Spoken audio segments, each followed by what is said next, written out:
আম্মু জানো, তোমার সেই ছোট্ট ছেলেটা এখন আর ভালো নেই, যাকে তুমি সবসময় আঁচলের ভিতর লুকিয়ে রাখতে, যে অল্প কষ্টেই চোখ ভিজিয়ে ফেলতো, সেই ছেলেটা আজ ভিতরে ভিতরে শেষ হয়ে যাচ্ছে মা। জানো আম্মু, এখন আর কষ্ট পেলে তোমার কাছে আসি না।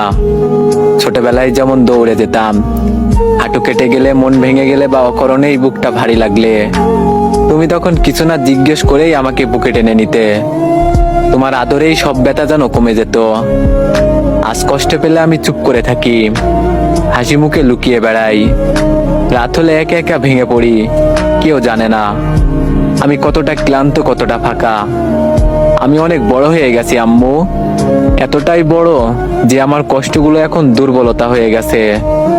এতটাই বড় যে এখন কাঁদতে গেলেও ভয় লাগে, যদি কেউ দেখে ফেলে।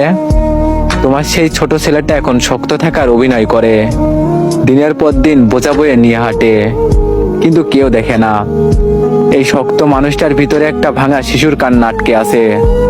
মা, আমি ধ্বংসের পথে হাঁটছি। আমি জানি না কবে থেকে সবকিছু এমন হয়ে গেল, কবে থেকে আমি নিজেকে হারাতে শুরু করলাম। আমি ভালো নেই আম্মু, আমি সত্যিই ভালো নেই।